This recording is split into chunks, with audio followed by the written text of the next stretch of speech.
Hello, I'm your host Jim McClean. Welcome back to another episode of More Than Pixels on a Screen, a spoilerific podcast brought to you by the Banderflix movie review website. This week we're going to be talking about Scream 6. It was released in cinemas a couple of weeks ago. We're just getting the chance to talk about it now. On this episode, I'm going to be joined by two newbies to the pod. I'm joined by Nicole and John Kavanagh. I'm going to get you both, because we haven't had you on before, but you have been involved with Banderflix in the past with our Dark Edges International Film Festival.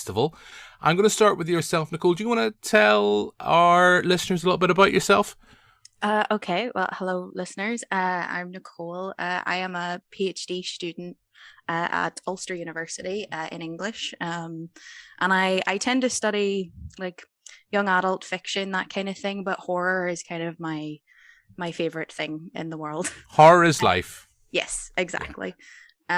So yeah, I am a huge horror fan. What else interesting? John's gonna roll his eyes at this, but I am also a huge Real Housewives fan. Those are the two facets of my personality. You're in a safe place. You're in a safe place. There's no judgment here. If John is gonna roll his eyes, it's through the powers of digital and Zoom. It doesn't hurt. It doesn't hurt. The eye rolls only hurt in real life, Nicole. I've probably had plenty of them in real life as well. Well, there we go. And John, again, like Nicole, we've had you both on the panels before, but now's your opportunity to introduce yourself to our listeners. Tell them a little bit about yourself. Hello, everybody. I'm John Kavanagh, and I'm also a PhD student at Ulster University, based in Derry, and I'm with the Cinematic Arts Department, so films and all that kind of stuff. Horror has literally been my life for the last 4 years, because it's been the focus of my research. I've been researching the slasher film and all the wonderful exploitation media that surrounds them, and teach a lot on concepts like narrative and genre and stuff like that. So living and breathing it. So there we go. So I think I have got a good team. I feel like Nick Fury with the Avengers. I feel like I've got a crack team now to discuss Scream 6. So without any further ado, let's play a clip of the film. I had this secret. There's a darkness inside of me. It followed me here. And it's gonna keep coming for us. We share a certain history. This isn't like any other Ghostface. What is this place? A shrine. We've got to lure him in. We execute him.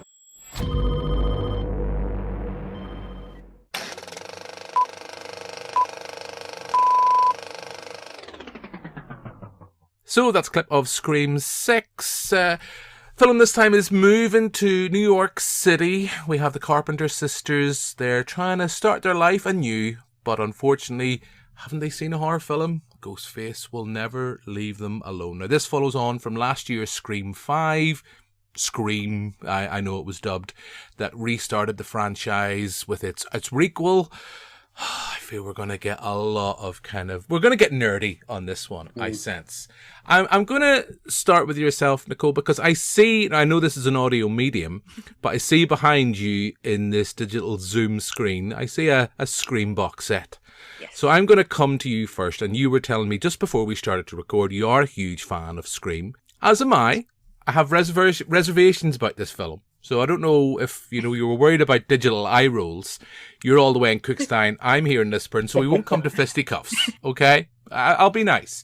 But generally, what did you think of this film?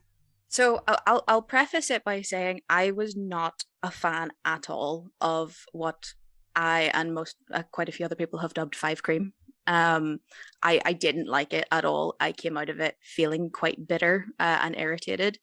Came out of this film much more positive, still slightly bitter and irritated, and then saw it again a week later and came out even more bitter and irritated, but still enjoying the film more than Five Cream anyway. Okay, I maybe have presumed wrong, because I think we're maybe I think we've got similar opinions on this, because I was not a massive fan of Scream 5. I can't call it that. I'm sorry. I'm in my 40s. I can't pull off that type of thing, right? And it'll be interesting to see, Nicole, what you think, what your main issues were. But my main problem, in many ways, with Scream 5 was that it felt too much like it was holding a candle to the work of Wes Craven and trying too hard to try and do what would Wes do. And what I wanted the filmmakers behind it, who were involved in Ready or Not, which I loved, to do their own thing with the franchise. I feel I got more of them this time round. And there's a thing, I'm much more positive, maybe a bit like you, I'm much more positive about this film than Scream 5. I still kind of don't think there's enough there to justify its existence. It exists because that franchise makes money. This time, they kind of talk about franchises. Every Scream film has always kind of had to have its little thing. You know, the first one was talking about just riffing on the horror movie and the tropes and the cliches. 2 was about sequels. 3 was involved in trilogies. 4 was remakes. 5 was reboots. There's a tenuous thing there about franchises. And there's something, I know we're in spoilerific and we have said right from the get-go we will talk spoilers. But there is something I wish they had done more. And there's a lot of things I wish they had done more in this film that they kind of hint at, but never really do. But like you, Nicole, I was more positive about it. There was a rather bum note at the end that just didn't work for me. And in terms of the series, it's probably been the kind of most, in terms of the reveal, probably since Scream 2. But we'll not talk about that just yet. John, generally, your thoughts on Scream 6? Oh, this is going to be a fun one because I'm going to experiment too, see if I can pull off 5 cream. Not quite sure, but... Say it with confidence. That's the way. That seems to be the... go for it. Embrace it. I have the opposite opinion, funnily enough. I walked out of 5 cream, kind of optimistic, wasn't a big fan. Sat on it for a while and watched it again to prepare for a few conference papers and stuff. And I've become a fan of Scream 5. I've become a fan. And I did not like a single thing about 6. So I think we're on opposite ends here. That makes it more interesting for the listeners. I talked about this in the TV show last week when I said, nobody wants to tune in to listen to people agree for half an hour. I literally said that to John earlier on. We were messaging about this and I said that exact thing. It almost comes across as a bit unauthentic, but genuinely, I really kind of liked 5 and really hated 6. The way I phrase it pretty much is slasher sequels 0, New York / Canada 2. well, the last thing I can think of is really Jason Takes Manhattan. So, I mean, it's the bar was not set high. There's things I do want to kind of pick on what you both said. Not pick on yous, but just kind of pick on what you both said. I'm going to come back to you first, John. So you have an appreciation now for Scream 5. I'll be honest with you, I rewatched it because it's available now in Paramount Plus.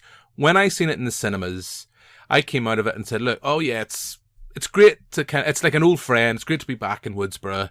Great to see Sydney back. More on that, I suppose we'll be discussing at some point. But I felt, really, was there much point other than fan service and coming back and a couple of nice little touches? But meh. Second time round, when all the expectation was taken away from it, I did enjoy it much more, but I'm still not a massive fan. And I think it's because I adore Scream. I don't love... I mean, I actually do like... There's parts of Scream 2 I absolutely love. Scream 3 is the one for me that's improved the most over the years. I still think it's flawed and there's silly things it does. Just stop trying to change voices. We just want Ghostface to have one voice. We don't need to have him impersonating everybody else. Just have normal Ghostface. That's all we need. I'm a big fan of 4. I'm going to put it out there. We both agree, I think. Yep. There we go. Love it. No one's going to listen to us then, because we've already said it's going to be boring if we agree. We won't talk about 4. So I'm going to come back to you, John, in my typical rambly way. What's been the thing that's made you appreciate that installment more than maybe after your second viewing? Well, when I start off with what I didn't like about the film, because I kind of need to get that out first. I don't like the legacy element. See, if we had this new cast who are quite likable, I enjoy spending time with them in 5 in particular. If we removed the legacy elements, this could have been quite a good slasher film. If it was just no Sydney, no Gail, maybe Dewey, because Dewey, spoilers for a year-old film, he's gone, and I think Yeah, he's not in very 6. well. He's not in 6. Come back with a mask in the next one because people can play dead here. But no, it's if we removed the legacy elements and kept it as a screen entry with a brand new idea, keep the setting, keep the aesthetic, new cast, fantastic. So with 5, I'll really home in on those elements now. Once the legacy characters come back, I kind of tune out. That's what pulls me out, makes me dislike the film. But I just love the angle that they took in 5 with this this weird love triangle, square almost, between the killers and the survivors. It's a fantastic dynamic. I like the social commentary in it because fans have become very rabid over the years. They've been indulged over the years, and it's grown into everything that we've been talking about in Scream 5 and Scream 6, and about Reddit in particular. You see a lot of interesting opinions come out. So I've liked the topics that they've covered, and I've liked the new cast. It just kind of works as a slasher film until the finale. It's a good modern slasher film, if you get what I mean. Yeah, I do get what you're saying. I mean, I would agree with you on the idea of the legacy characters, but let's be honest, nowadays that's just a given in these type of installments. And you look at you probably have the Halloween reboot to kind of blame for that. We've seen other franchises try that. Texas Chainsaw Massacre brought a whole different actress in and kind of play the same role from the first film, and that didn't work. There's a lot of things. There's a lot of things I agree with you. I said at the time that the most it's a bit like my frustration with Scream 6. We will talk about where they take an interesting idea, they throw it up in front of you, and then do fuck all with it. And you talk about fandom entitlement. I mean, I've talked about doing kind of screenings about that. I've always said, look, let's screen films like Misery and see how that relates to fandom entitlement, because everybody goes a little bit Kathy Bates in this, and Scream 5 hinted at that, and then it kind of went, oh well, we're not really interested in that. And Scream 6 does this as well. And I guess, I know we're here to talk about Scream 6, but I guess I'll come back to you, Nicole. You were down on Scream 5. So your problems with that, I suppose, before we move on really into kind of dissecting Scream 6. Well, me and John tend to differ on a lot of things. I kind of have an opposite issue where one of the reasons that I love the Scream franchise so much is because so with most other slasher films, you don't tend to get recurring characters outside of the actual killer. So Nightmare on Elm Street, Nancy's in like 2 of them if you don't include New Nightmare. Friday the 13th, I can't even remember who the final Alice the Alice final was for the first one, and they bumped her off in the second. Yeah.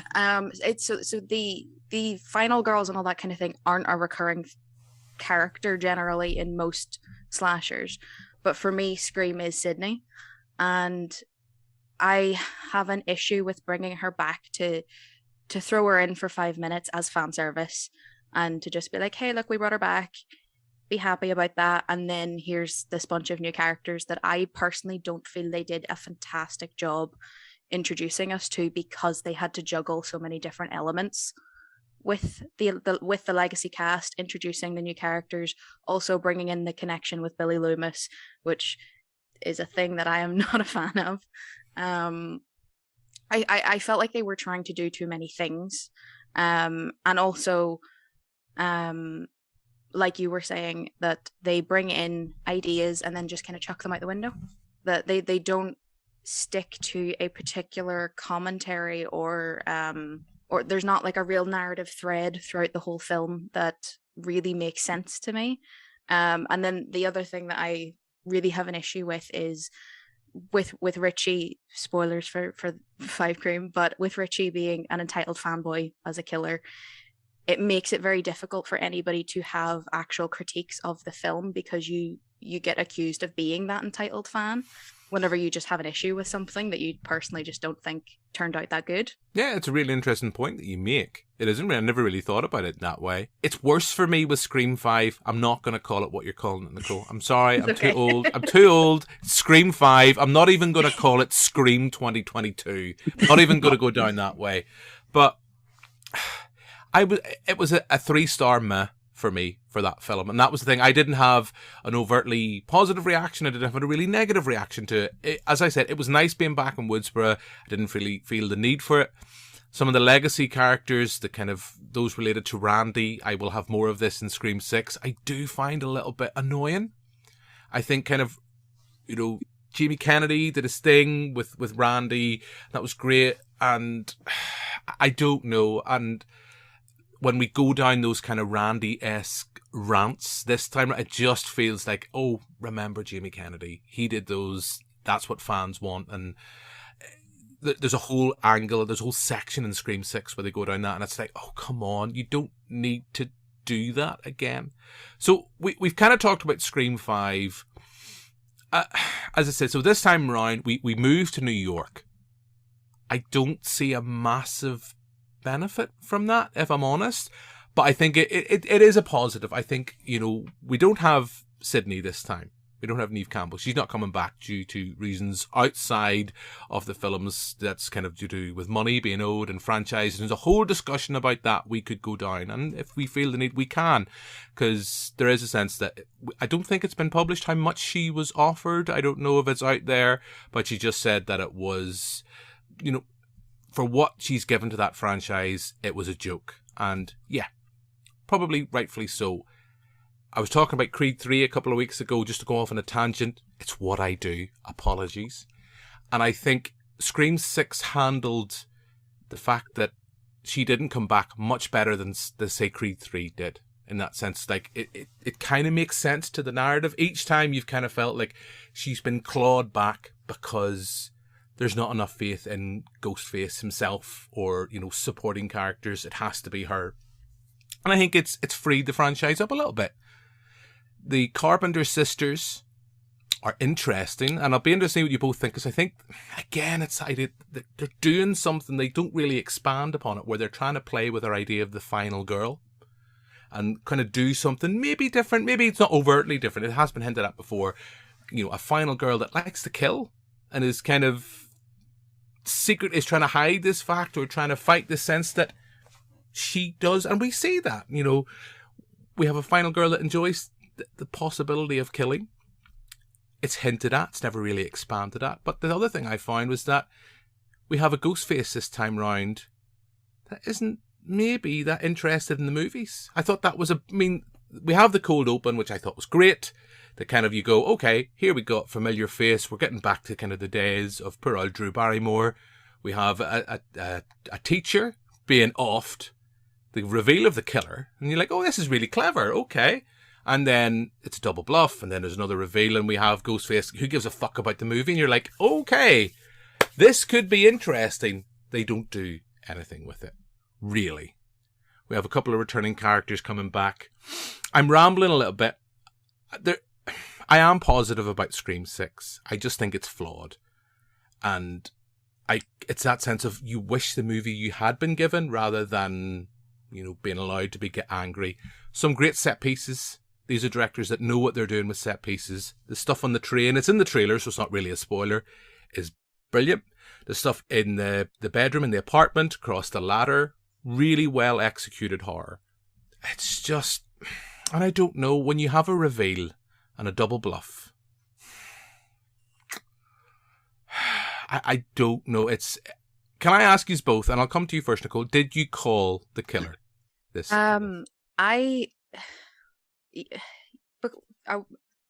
we going full spoiler? Yes. Okay. We can go full spoilers because we always say at the start. I love your genuine concern. we always say the way we aim this podcast is it's spoilerific from the get go. It's the post pub discussion. So it's a virtual pub tonight because we're over Zoom. We've watched the film. We're chatting about it afterwards in the pub. That's how we sell this pod. Mm-hmm. So I will give a warning now. If you haven't listened, If you haven't listened to the warnings, if you haven't seen the film, don't listen anymore. We have warned you. We are talking spoilers. So yes, Nicole, your thoughts on the revelation of who the killer are. Did you call them? We will say that, listeners. There is not one, not two, but three this time around. But yeah, did you call it? Oh, so as soon as Dermot Mulroney was cast, I was suspicious. Because I know him as an actor, and I was just like, that's a weird choice. And then whenever in the film, whenever I was watching it, whenever Quinn died and you didn't see it, immediate red flag. If she's a suspect, so is her father. So those two were on my radar from the get-go, pretty much. Oh, even with the death of Quinn, okay. Because I die on screen. It's not. That's I have to life drain from your eyes to know that you're actually dead. Okay. They paid too much attention to her corpse that was being flung across the room. That was a little bit fishy, I'd agree. Yeah, it was just weird. It was such a strange fake out. And then I was going, like, my eyes were going all over the screen trying to be like, right, who's been slashed in the arm? Because that's a thing that the movies have done before with Derek in Scream 2 and Jill in Scream 4. As like fake outs and stuff. And then it was just the fact that we didn't see her die. It was such an odd thing. And then as the film went on and all of the violence that we saw was so aggressively cruel, it felt stranger to me that we didn't see that. So I was always kind of in the back of my head, something is going on there. I will admit that Ethan was such a non-entity to me that I completely forgot about him until the reveal. But no, Dermot Mulroney, 100% on my radar. I also thought his acting was really weird whenever he came out of the apartment building and he was crying. And I was like, I've seen him in other films before, and I can't tell if that is just a bad acting choice or if the character is acting poorly. That's very true. I have to admit, I will hold my hand up and say I never even thought of the double bluff at the time. I just kind of went, okay, gone off screen. And if I think about it, I've gone to myself going, that would be a really silly plot point to kind of come up with. And when there was the three, I'm going to be honest though. I'm going to say this. When I was watching the film, there's the three killers and you go, okay, called both of them. And then I was kind of thinking, it wouldn't be. At the time, genuinely, at the time, it's like, it's not going to be the girl, is it? It's not, no. And the reveal, it's like, I'll be honest, I sat and said, I kind of went, oh, fuck off. Bring back Stu. I mean, you tease that. I mean, as much as nobody who's a fan of Scream really wants Stu to come back. Maybe I'm wrong. I know I'm speaking to two Scream fans. Because they're like, that would be stupid. That would be stupid. As much as we talk about fan service and it's great and, you know, how a writer can say, oh, well, you never actually seen him die, so he could still be alive. You're like, no, he got a fucking TV dropped in his head. He did. And I didn't think about it at the time, but as soon as there's the three killers, I was going, it's not going to be your girl. And I was like, oh, fuck off. We have an expletive rating, just in case you're worrying, Nicole. You're already worried about spoilers, so apologies for my language. But that was my thought. I mean, I know we've jumped straight to the killers. That it was such a meh reveal, and I've kind of enjoyed the film so far, and it was just like, well, but then what really can you do? And they kind of hint, and they purposely kind of hint that bringing back Kirby, I don't know if that works really. Other than, I mean, I like Scream 4 as I've meant to. I don't think it works, but you're like, I would be more frustrated if they'd brought her back just to be the killer. Just I think for what it kind of does with the legacy of the franchise and looking back at Scream 4. But anyway, I'm going off on a tangent. John, but did you call the killers? Your thoughts on that reveal? Because as I said, and you can probably gauge by my anger, it didn't work for me. It didn't work for me either, but I think I clocked them quite early into the film as well. Even Quinn? It's too suspicious. I haven't watched enough horror movies. I thought I have, but clearly I haven't. It's the framing of the characters and the way their relationship with the survivors were. And see, Scream has a very interesting approach to killers because it's a murder mystery whodunit without any clues. you don't have the breadcrumbs to figure out who the killers are. When Billy and Stu first appeared on screen and we figured out it was them, well, we didn't figure out it was them. They had to tell us. There was no way for us to find that out because we didn't even know there was going to be 2 killers to start with. Then Scream 2, we've got one character, Debbie Salt, who appears in like little scenes here and there. She's not. Nobody called that. See if both of you say we called that. I'm gonna be like, I'm gonna get angry with you both. But like, she was a non-entity in the film, and then Mickey was a non-entity pretty much too. And then Scream 3, you couldn't have guessed Roman, and it goes back to one killer. It keeps going like this until we get to Scream 5, where the clues are all baked into it. It's impossible not to tell Amber and Richie are involved. Just by their very obsessive natures throughout the film that unfold. And a lot of other clues, which I'll not get on, because when I get to 6. But with part 6, it wasn't just the characterization, it was also like intertextualities and stuff, of the way the film relates to other films. I got very strong Brian De Palma vibes throughout a lot of the film. At the time, I went back and checked the clips, so I think I might have been off on this, but it still led me to the correct conclusion. I got 3 very distinct Brian De Palma references. I felt like there was a dress to kill moment in the psychologist's apartment. I kind of felt the like window. that. The window, no. There was something about the room. I've watched the clip scene and it doesn't look like it, but it still gave me that vibe. And then whenever Quinn is being murdered, I can't remember. Listeners, in case listeners you don't get that because it's an audio medium, John just did air quotes. Oh, sorry. I think it's Danny, hot guy across the street. Mm-hmm. He's watching Quinn's murder. Dreamboat, by the way. Just want to throw it out there. Dreamboat. I'm a happily married man, but Dreamboat. But it felt very much like sisters to me. Not exactly, but it had that vibe.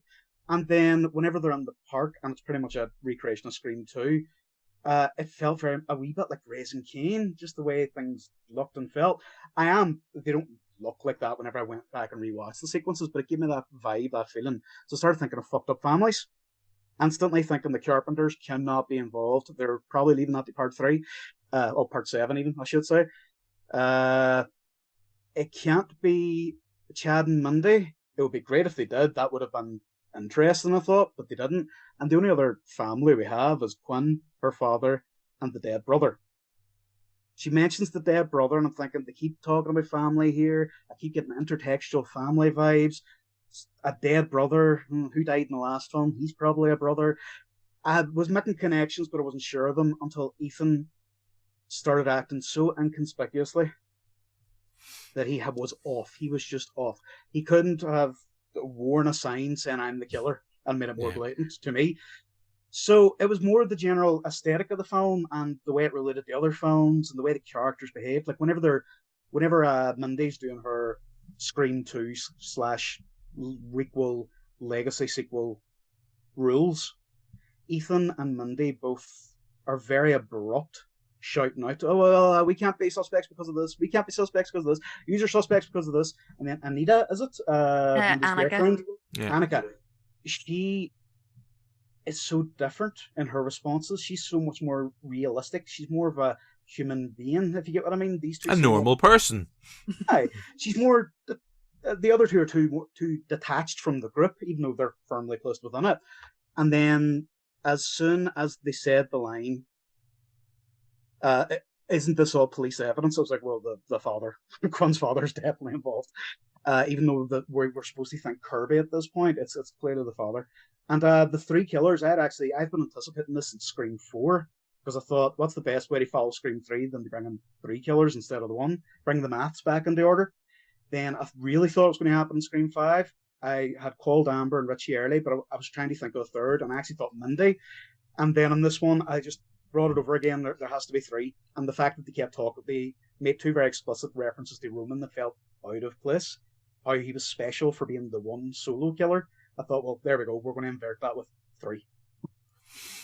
Yeah, I mean, I did find it a bit silly with all the kind of DNA references. I agree completely. And I thought it was like, I did like the old I like the old Ghostface mask.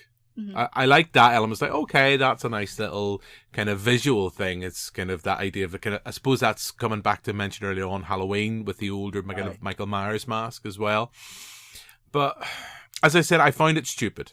I found it a stupid revelation, and I come back because it hints early on, right at the start, it hints that we have killers that aren't interested in the movies. And to an extent, they aren't. I mean, they're really just out. This is Richie's family. They're out for revenge against the Carpenter sisters, particularly Sam. And there's interesting things about kind of fake news, although it's probably about 3-4 years too late on that front. I mean, that's nothing new anymore. But when it gets that whole kind of museum to the history of Scream, nice kind of thing. I just was like, yeah, I'd want to go visit it, but I don't really think it would be great in a movie. And there's not too much about Stab this time, because I kind of love that with the Scream franchise, the kind of the movie within the movie and the kind of series that's going on with that. There's not a lot of that going on. Maybe that's been a good thing. But I want to come back to, I mentioned this earlier on, I think they handled the absence of Sydney quite well. I mean, she's just kind of said, oh, she's not getting involved this time. And I do want to come back to talk about Sam and Tara as well. But just generally, because I know we've only got a finite amount of time, you know, come back to yourself, Nicole. You are, Sydney for you is Scream. She's a big part of that. How do you find that they dealt with that? Do you think that's a positive going forward for the franchise? There's still the possibility she could come back. They might come back with a revised pay offer. Who knows? But I think they've done enough now to say, right, we don't really need to have Sydney in this franchise right now. We can move forward with the Carpenters. Yeah, I would agree with that. I went in very grumpy because of my love for Sydney. And I surprisingly found myself not missing her a huge amount during the film.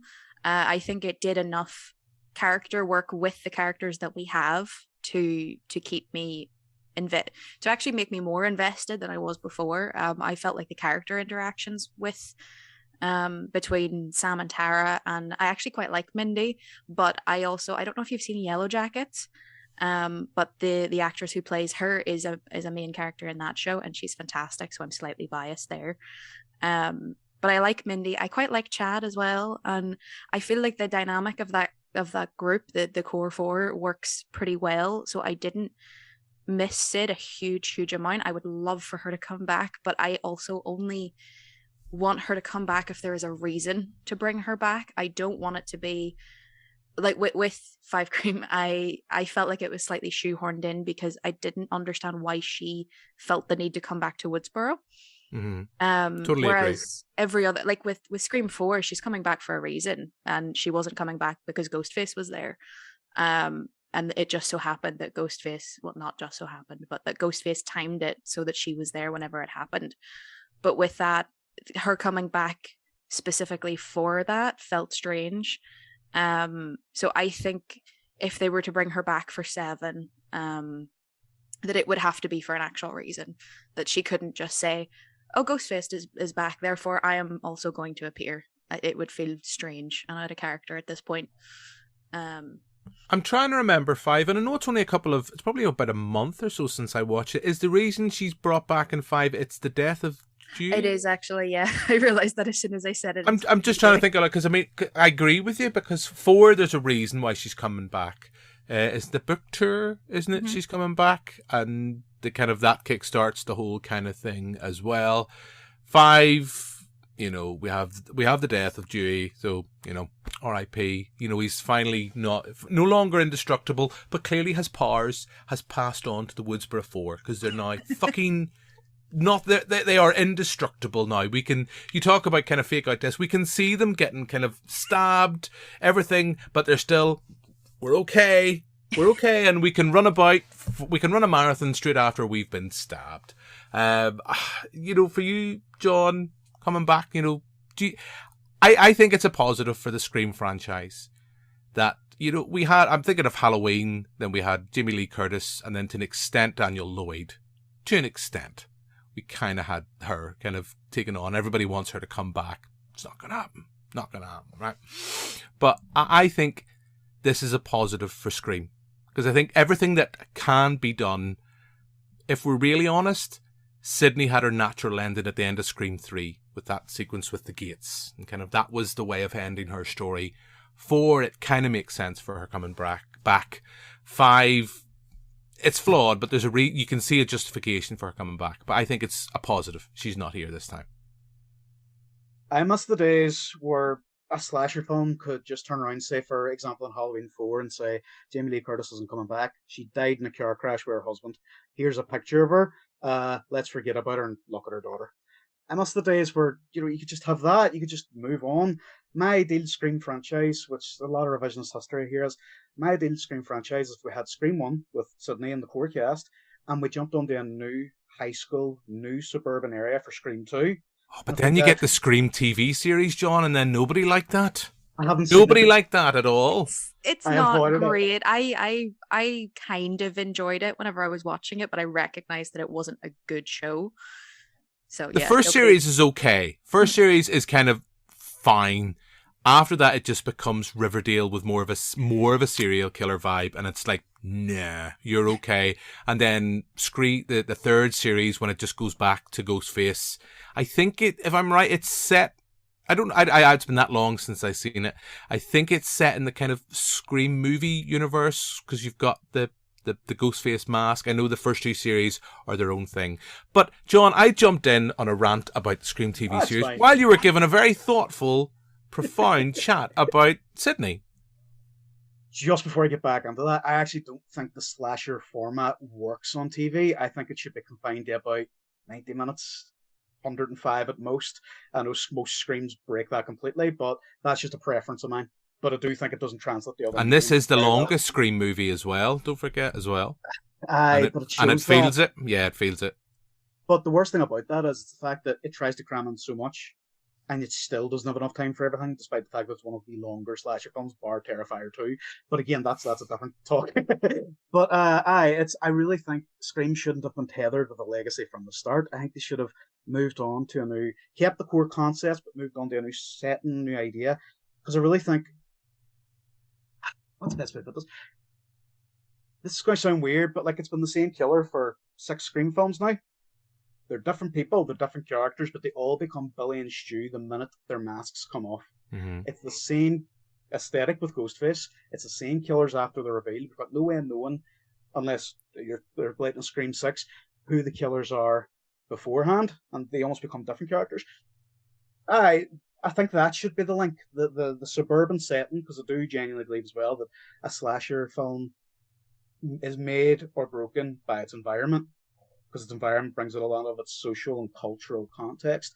A lot of the information that we can receive comes from that. Crystal Lake is arguably a bit more important than Jason, but that's just probably going to get me set on fire by somebody.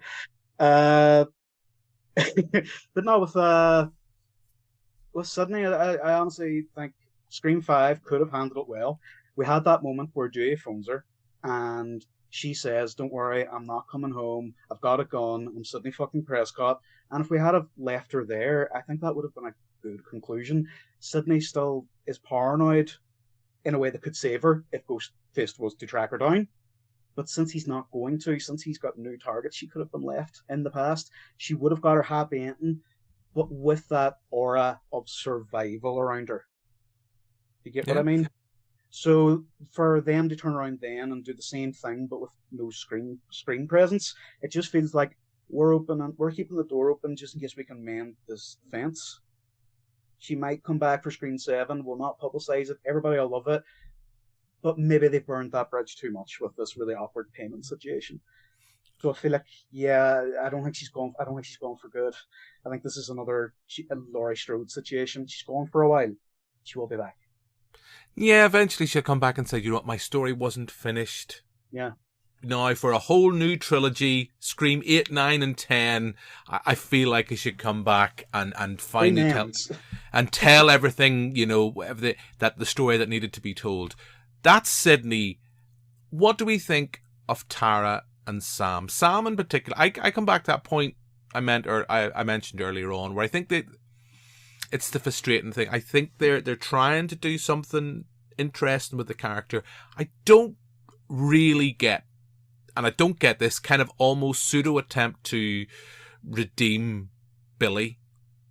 And I don't know, maybe I'm reading too much into it, but this sense that, we have him coming back in ghost form, and this kind of sense of being the spiritual guide to Sam, and it's like, go on, do it. You know, let's be honest, Billy is a shit. He is a bastard in the first Scream. Let's be honest about that. I don't get the redemption. It's fan service, I know, but it's kind of, when you sit back and think about it, it's like, why are you trying to redeem this character? It's like the Fast and Furious franchise. Someone will go from being a villain to your best mate within 2 movies. I don't get it. I like what they're trying to do with the characters. We have someone who's riddled with this guilt that she enjoyed killing Richie, and there's this sense that now that she's opened that door, she can't fully close it.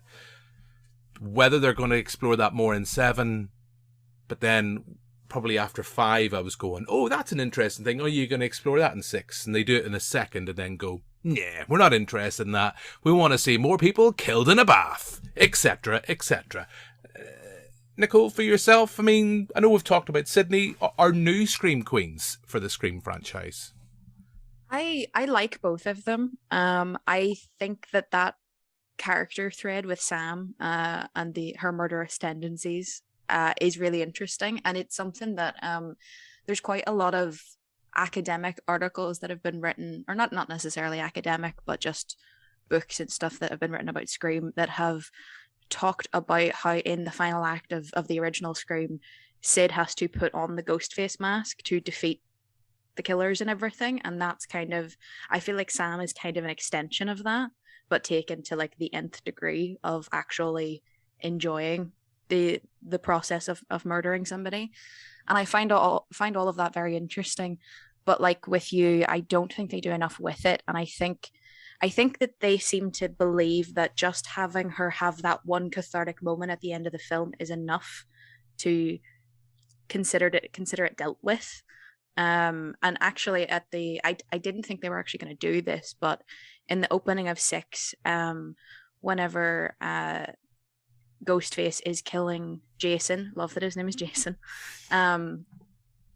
he gets quite, I'm saying Ghostface could be a she at this moment. We'll just go with they. They.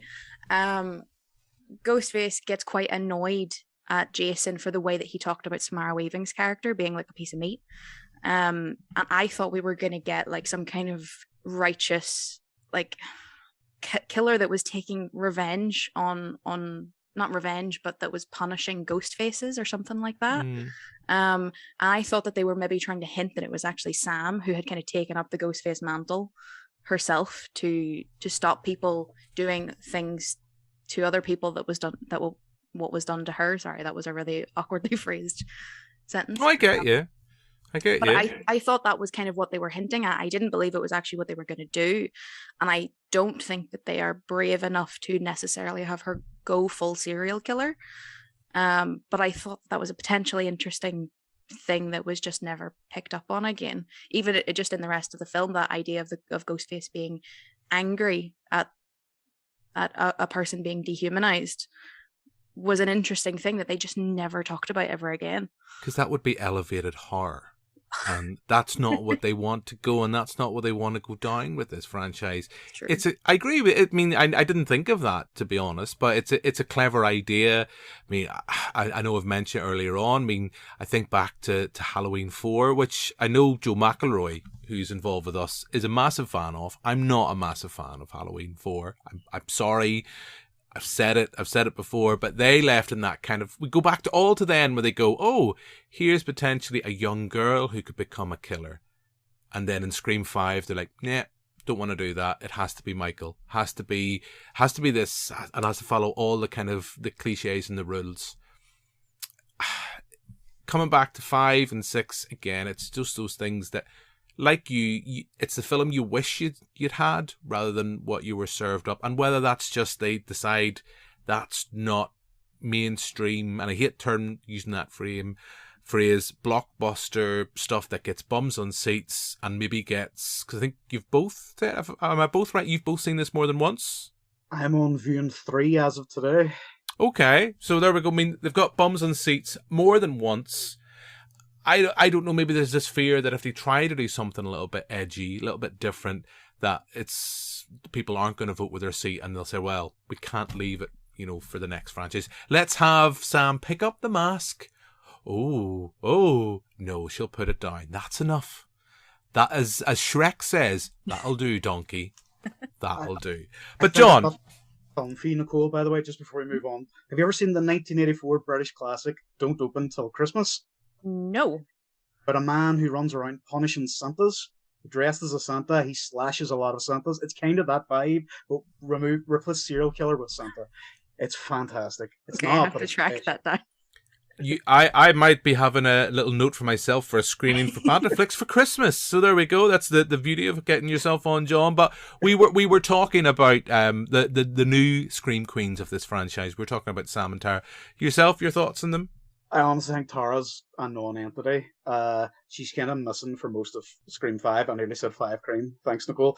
But I think she's a bit of a non-entity there, and I think she's kind of a non-entity here too. She's not really fleshed out. Any characterization she has is framed through other people. It's Sam's worry for her rather than Tara's own mental health. It's Chad's got a bit of a fixation on her, and they explore it through that lens, kind of. And it leads to his what we think is a death, but once again, nobody dies, really, until 5 films on, if they're important enough. Sam, though, I really do think this is Sam's story. And one thing I've always joked about with the Scream franchise is that Sidney Prescott should probably be in prison. She doesn't understand what reasonable force means, because everything she has done in retaliation to a Ghostface killer is excessive. And it goes beyond quite a lot of other, survivors. A lot of the other Scream Queens of other franchises. She's been very excessive. Sam has ramped that up. Ever so slightly. No way you stab a man 22 times, slit his throat, shoot him in the head. I think she shot him in the testicles as well, I'm not sure. Yeah. Or did she stab him? You don't go to prison. You go to prison after doing that. But I love, as well, you had mentioned earlier that the ghost of Billy, I don't know if you were joking about that or not, but I genuinely believe ghosts are now canon in Scream. This is not hallucinations or delusions. I think this is Billy Loomis actually haunting his daughter. They're framing it in too literal of a way. No, they wouldn't do that, John. No. I mean, we've had the silly plot point of, someone who should really be dead and a fake out death. That was silly enough. No, not ghosts. Maureen Prescott came back as a ghost. You've gone too far, John. You've gone too far. If it's going to be a supernatural killer, maybe Billy possessing Sam in Scream 7, I will just sit in my cinema seat and sigh deeply. Billy has too much. Billy has his hands around that narrative too much to not be a ghost. Remember whenever he finds the knife in part 5, he's like, grab that. Something that I don't think Sam saw. And then I don't think he could be medicated away. I think he's a Ben Kenobi. I think he's here through the Force. There's that blue hint around it. You've got me worried now, John. You've got me worried about what's going to happen in Scream 7. They have left that breadcrumb that, as we said earlier on, Stu's not dead. Allegedly, he's dead. And you're like, I said at the time going, that's... we haven't really mentioned too much about Gail. I know we are going to have to wrap up, and I say this all the time, and then we end up talking for another hour. But I quite like how in this franchise they kind of lean into fan theories over the years where they've talked about, Stu, he allegedly died, and then the other one we've talked about, Gail, is like, wouldn't it be great if Gail was the killer? If she had become that kind of, her pursuit for fame and stardom, it had all dried up, so she decided to restart the Woodsboro killings. You're like going, that would be kind of clever. And both of those you kind of go, well, the Stu one you go, that's kind of silly. The Gail one I think is something I had thought of, and I thought it was like, that would be quite clever, and see if they did that.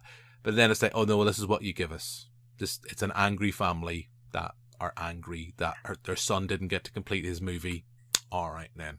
They want us to believe a survivor's going to become a killer next. They want us to believe that with Sam and the way she's presented. But they won't do that. They won't. We know they won't do that. But there's what I'm saying. They want us to think that, and with the Scream film, you never go that route because you're going to be upset. But if they were to make a survivor a killer, they have to be possessed by Billy. That's clearly what you're alluding to. No, but like that.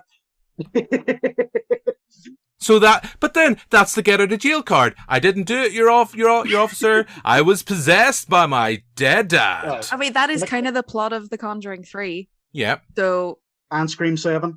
And we're also bringing in a little bit of Ghost Dad. I'm just going to say there. Halloween Ends too. Snow Dad, because Snow Dad is better than No Dad. But, Sorry.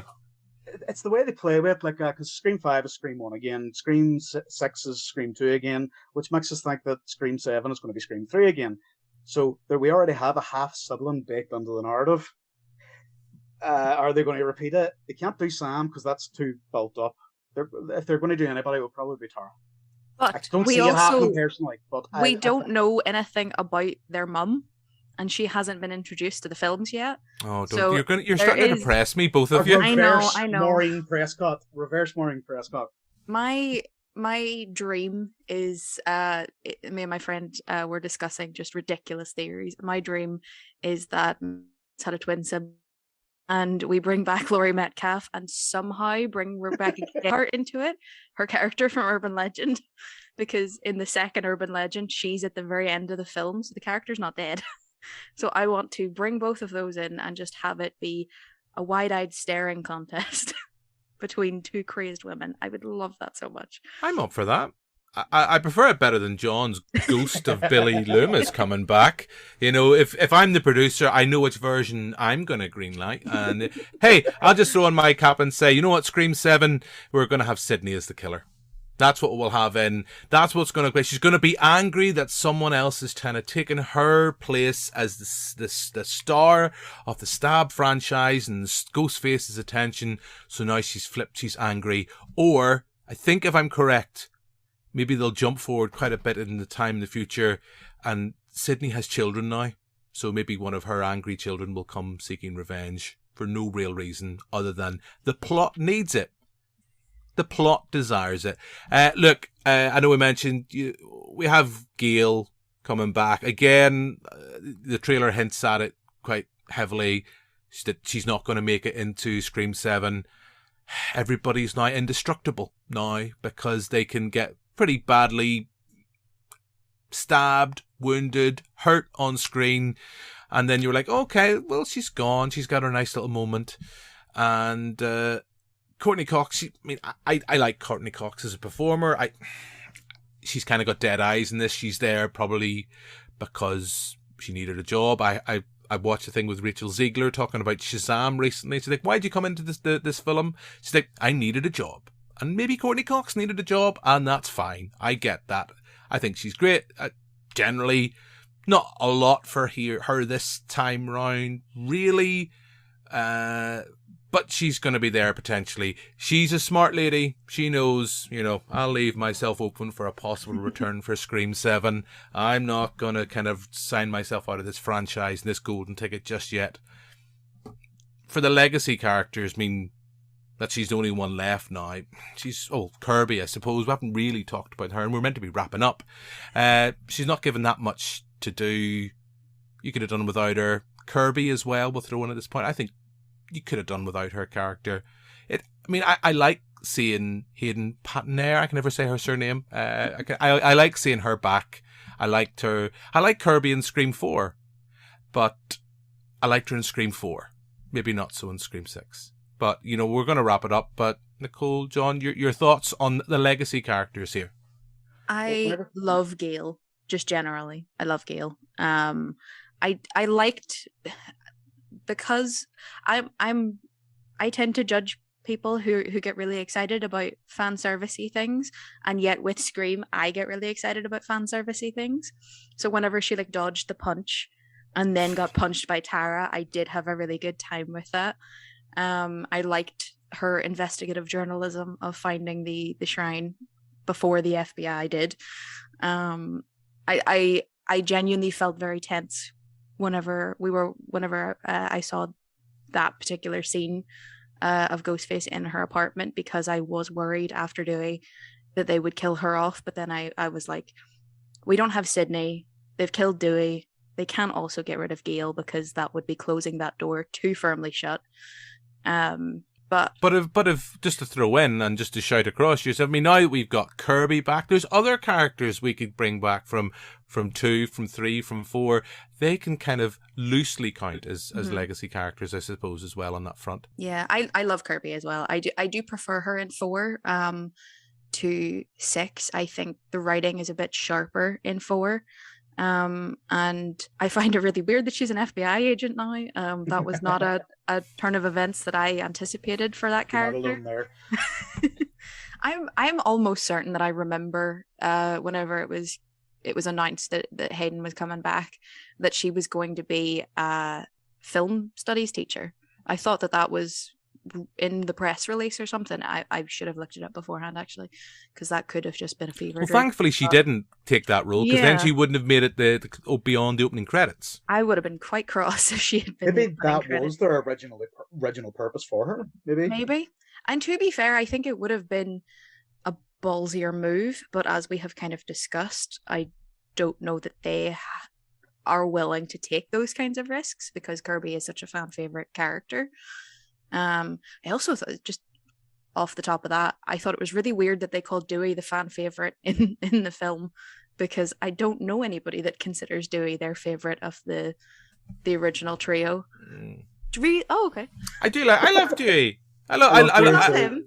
I love him, but I've never personally until now encountered somebody that would really say fully that he is their absolute favorite of the original trio. I put my hands up for that one, definitely. It would be my favourite.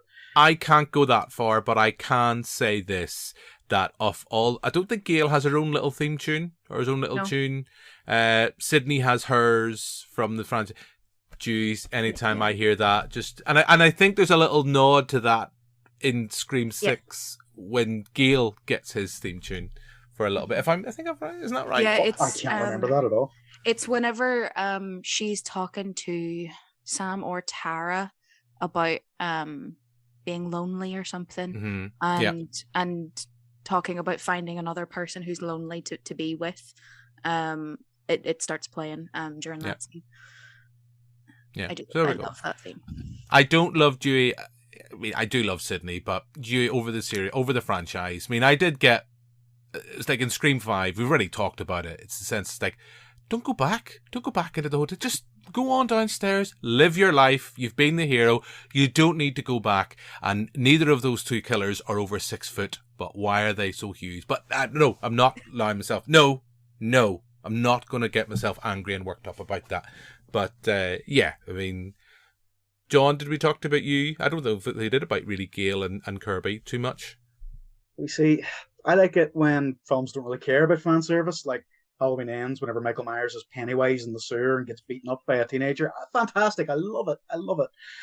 So Kirby's return, I wasn't a fan of it. Like, she didn't stand... I know I'm probably the only person on the planet that said this, but she didn't stand out very strongly for me in Scream 4. I liked her as part of the cast. I thought she fit in well, but nobody really stood out. I thought they were all just great. So her return, it kind of does baffle me. Like, why have people been screaming for this since 2011? Was it released in 2011? Mm-hmm. So, I think her appearance actually detracted from the film, because it added one more thing that the film couldn't spend time and couldn't dedicate with. She was there to be a red herring, like a half-baked red herring. Mm-hmm. Gail, she should have rode off into the sunset after part 3 with her book deal and her TV show. But again, we know my feelings. I don't think they should be tied to legacy at all. Gail, though, I don't think she should have been here. I don't think they did anything with her. I don't think it doesn't feel like they intended to do anything with her either. Rather, they have a very self-referential, crowd-pleasing moment where she calls Ghostface back, puts him on hold and calls him back and shoots through the door. Great moment. The cinema screen always laughs at that, but that's the only thing I see her there for. And Kirby, I see her there just to have that talk with Mindy. That's don't, because I was sitting there kind of thinking, like, going, should I mention this? Because you're both horror fans. I know horror fans. I like horror. I mean, I've got my little John Carpenter t-shirt kind of here, and I do love John Carpenter. I like the Carpenter sisters, the nod to that. But see that chat, game sees game? You're like, fuck off. I mean, that is not how horror. I don't know. Maybe again, it's a 40-year-old me thing. I don't know horror film fans that talk like that. I mean, me and John have never done that. Anytime I've ever had a conversation with friend, colleague, anybody, random person on the street, it never is that game. You say, which do you like better, part 2, part 4? You say the number, then you argue for 25 minutes at least, Yeah. just about whether it was a good film or not. Then You turn round and you say, hang on a minute, let me just get this little essay out of my bag and explain everything the points that you made. You're wrong. None of this game shit. It's like, no, that's not how, I don't think that's how fans talked. I don't know. It happened to me once, and it was a few weeks ago actually. I was talking to a horror PhD researcher who went through the same year as me. Oh, I really thought you were going to say it was Victoria McCullum. I would love it if it was no. that. I really would have loved it if it was that. I'm just going to assume that it was Victoria. No, it was Jared. Oh, Shout out to Jared if you're here. We were talking, and I said, Night of the Living Dead, 1968 version, one of the greatest films ever made. He said yes, and we moved on. It's one and only time that's ever happened to me. That's all right. I don't know. Has it ever happened to you, Nicole? It's never happened to me. No, I don't know. No, definitely not. It's usually more of the, do you like this particular film in the franchise? No, let's discuss. It's never just the like comparing or trying to one up each other or game meets game. That was, yeah. I liked the meeting of those two characters. I just wish that it had been handled in a slightly different way. Or just better written. More earnest. Yes, that's actually great. one of the things that I've been filling in some of my I was gonna say Wes Carpenter. Wes Craven gaps in the last couple of days. So I watched The People Under the Stairs, and it's great. Loved it. And The Serpent and the Rainbow, which I also liked but didn't like as much. And is that the Sharon Stone one? No, that is actually One on Haiti. Apologies to the podcast because you That's can't. okay. This is the Game Sharon C's Stone game. one. Yeah, that's the one. You should not have mentioned Sharon Stone because she's the love of my life. It's all right. And I will talk about her non-stop if you allow me to. And the references to her in the first Scream make my entire life. What was I? Oh, but we distracted you. You literally had. I can yeah. see, listeners. This is an audio medium. Earlier on, John did air quotes. Nicole literally just kind of. We would mention Sharon Stone. She looked off into the light and I think there was a thought about Sharon Stone, and she lost her train of thought. I did. You almost think with all the conferences and panels we've done online over the past years, we would actually be media trained at this point, but we're not. No. To a point, but you mentioned Sharon Stone. The ice is over. I'm gone.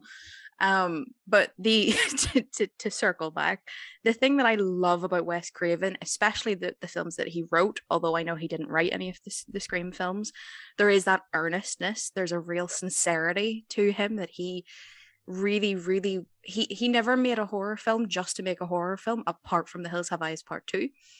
That was, I think, one of the only films that he made that he needed the cash and just went for it. But I see John disagreeing with me slightly. Shocker, maybe. I think Shocker. Well, I watched the first half an hour of Shocker last night, and I actually really liked it. But I digress.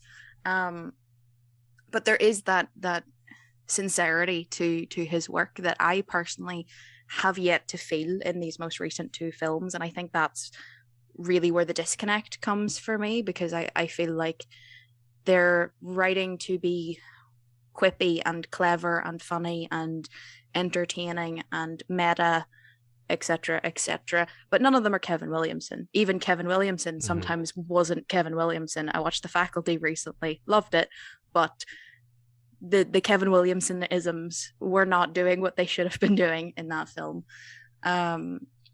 So to wrap that up, it's the sincerity that I have an issue with. I just don't feel that earnestness coming through with the writing in particular. Yeah, I would agree with you. And look, I think we have talked a lot. And we've talked a lot. We haven't really. I know I mentioned earlier on, like there's things I like. I mean, I actually like that. Actually, the fact that we haven't talked about this plot point and that point. We've talked kind of generally, spoilerifically, I know, but we've talked generally. I think coming back to, I think there's some really well executed set pieces in the film. that show me that these are filmmakers that know what they're doing with constructing a scare and constructing tension. But I think we'll all agree on that point. I think the narrative, the screenplay, it needs to be a little bit sharper and it needs to be a little bit braver. So I guess on that front, I mean, as we wrap things up, I know we've all come up with our little theories for Scream 7, and we should all get back together virtually, or, get you into the studio when we reveal it's something much more stupid when Scream 7. I'm going to say it now.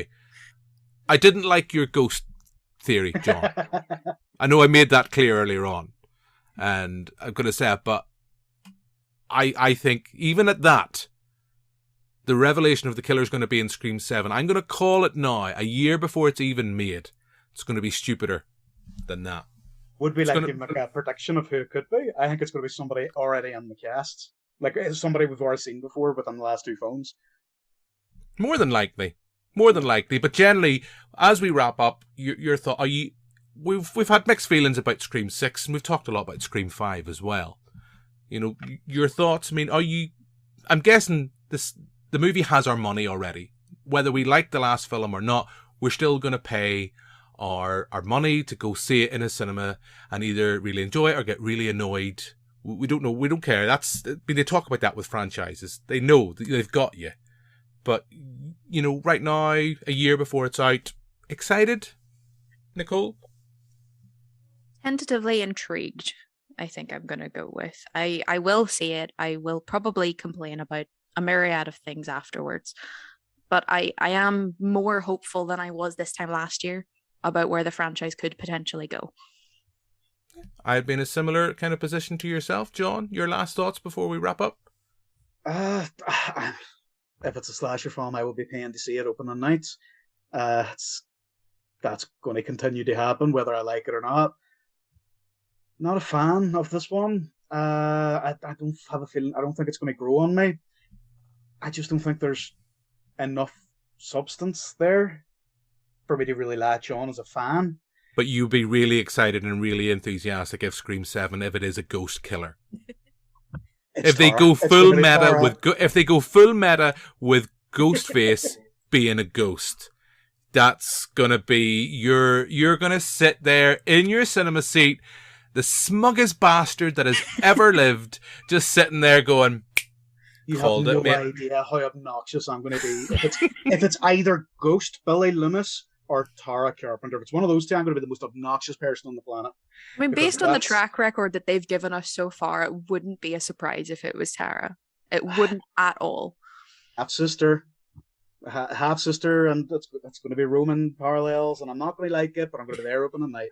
Do you know what? I mean, I'm just going to say this, and listeners will know I always lie. I say, that's the last question. But I think it would at least give a reason for Jenna Ortega to really be there. I think I love her as an actor. I think she's great, but I think it's a thankless role, really. There's not a lot of meat on the bone of that character. I mean, the franchise is more interested in Sam, but I mean, as much as I love both before, I think Jenna Ortega is the better actor. I know it's not kind of, game sees game. We're not going to go down all that chat again, but given at least trying to do something with that character would be interesting, considering the fact that she's, we're spoiler, by the time the film reaches its finale, she's the much more reluctant of the two to kill, or just to go down and kind of embark and kind of give into that kind of bloodlust. It would be interesting. I'm going to say what I said again. I'm going to disagree with you. If they do that, the reveal will be much stupider. That would be clever. That would be a clever thing to do and a good use of your cast. They're not going to do that. I just think the foreshadowing is too strong for them not to pretend that they're doing Scream 3. I do wonder at this point, will they attempt to do, I'm doing air quotes, subvert our expectations by not just to go full kind of out there. Can you do air quotes and think about Sharon Stone at the same time? That would really work. That might be too much multitasking. Okay. The fingers would unhinge there, just really slowly going up and down, out of sync and everything. Just thinking of Casino the entire time. You always bring up Casino because it's one of the greatest films ever made. Yes, and we do love Marty, but is is it the best Sharon Stone movie? No. Maybe. Basic Instinct. Basic Instinct 2. Everybody loves Oh, Basic Instinct 2. Even I really talk about doing something for money. She made some questionable decisions with that film. And that hairstyle, actually. Catwoman, isn't she in Catwoman as well? Yes, she is. She went through a rough period in the early We all need 2000s. money. We all need money. So there's no judgment here. It's a safe place. Sharon, if you're listening, there's no judgment here. And just slip into Nicole's DMs. I don't know. There we go. Please. Let's not pull on that thread. Okay. So I think on that note, on that Sharon Stone related note in this Scream 6 podcast, I think we shall bring this recording to a close. I know we're going to have you both on in a couple of weeks. We're going to be talking about Pearl, which I know has just been released in cinemas. But for now, thank you very much, John. You're welcome. Thanks for having me. Thank you very much, Nicole. Thank you so much for having me as well. Thank you for listening, and we'll be back soon with another episode. But for now, until then, goodbye.